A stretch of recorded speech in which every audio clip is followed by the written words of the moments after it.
Obviously Pittsburgh's a pretty good team.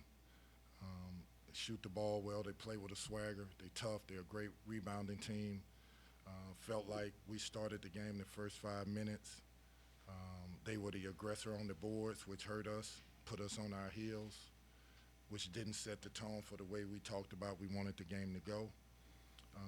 But at the end of the game, when I look at our offensive numbers, 51% from the field, 47% from the three, 86% from the free throw line, then I go back to what is that? What is that? I know we're down men. I'm not making excuses. I know we miss JJ. I know we miss Trey being on the floor. I'm not making excuses.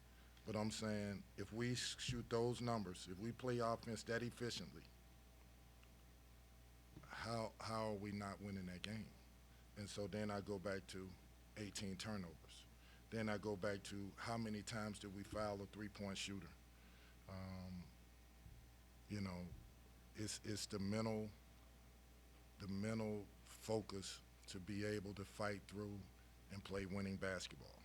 Yeah, you did some things well, but we all know that winning is hard and you got to do a lot of things well consistently if you want to win. Questions?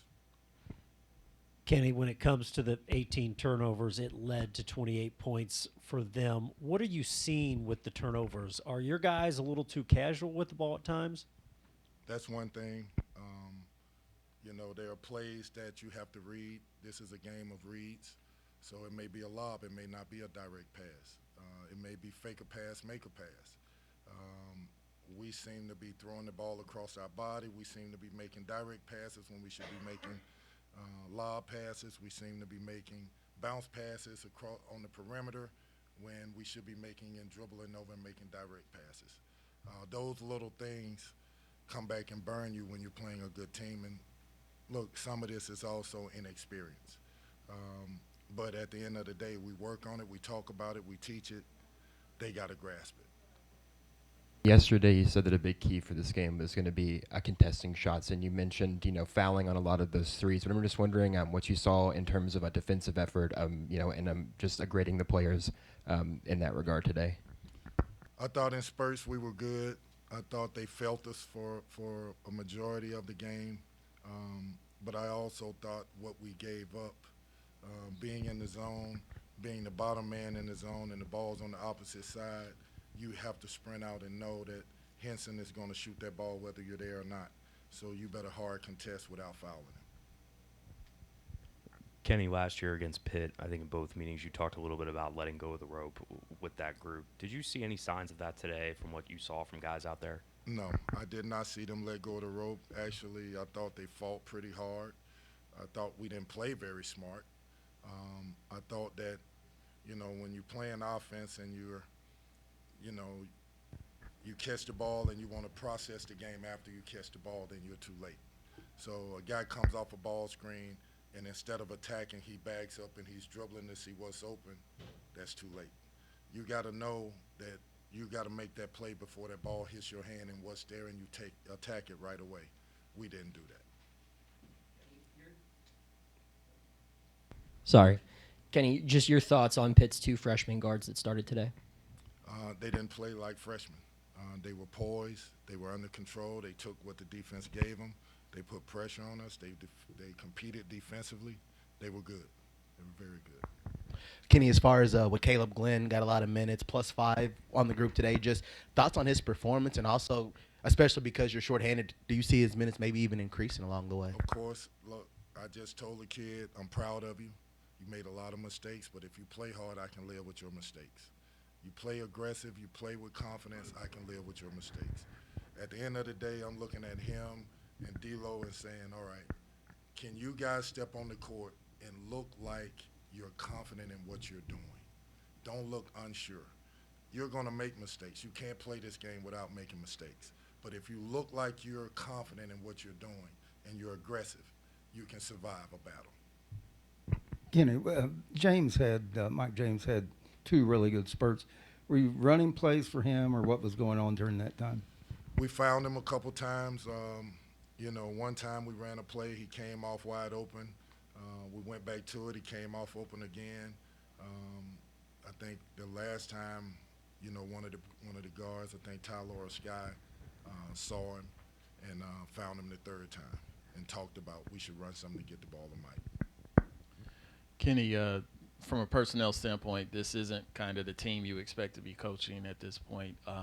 What was kind of your game plan in trying to compensate for that, especially when you have Sky and Brandon getting early foul trouble and have to come and sit out? It's why I do what I do.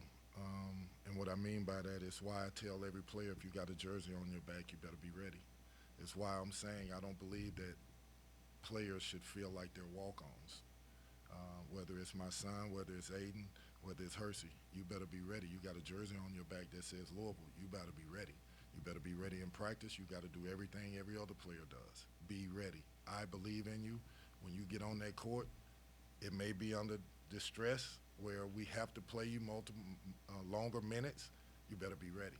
Now, I'm expecting those guys to be locked in and focused so they don't get in foul trouble. In a million years, would I expect the way that Brandon had been playing to come out and have 3 points and 3 rebounds? No.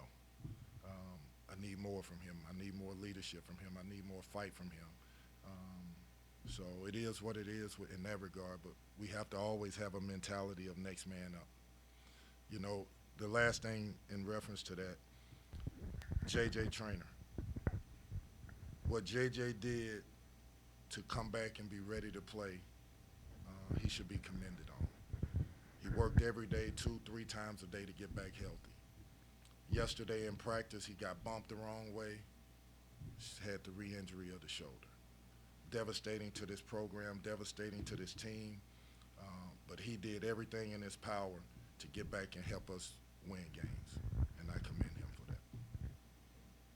that. Yeah, they had 11 offensive rebounds. They seemed to be very aggressive on the glass, and then they had that good spurt at the beginning of the second half. Was that just your guys not matching their toughness, or they're being a more mature physical team?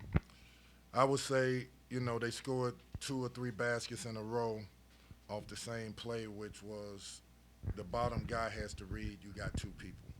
And if you go too high, they're going to cut behind you. Well, we went too high and they cut behind us. They cut behind you one time, okay, but they can't do it a second time. You got to be able to make the adjustment. You're in the wrong spot if he's able to cut behind you. So I'd rather you be low and come out rather than you be high and give up a layup where there's nothing or nobody behind you.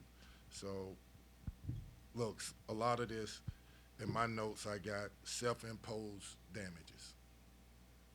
It wasn't the scheme. It was somebody making a bad mistake, a bad decision to go too high when he's not supposed to go there.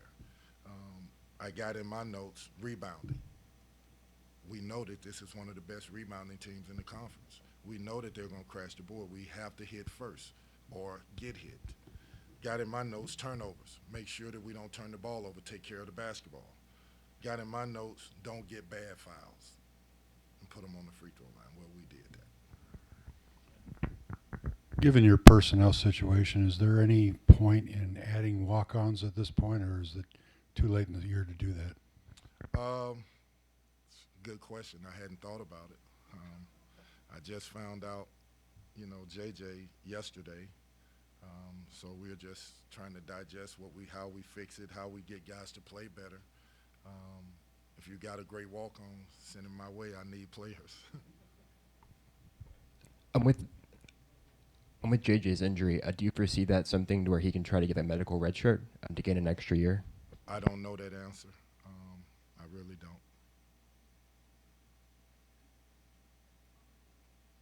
Do you have any idea of when either Trey or Emeka would be available again? I'm hoping, they've been day-to-day for a while now. I'm hoping that soon they'll be back.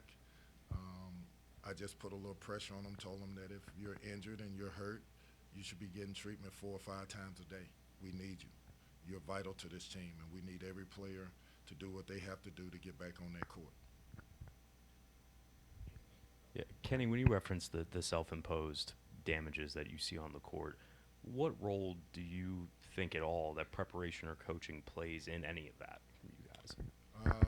I think when you when you're preparing a team to play a game and you're talking about this team.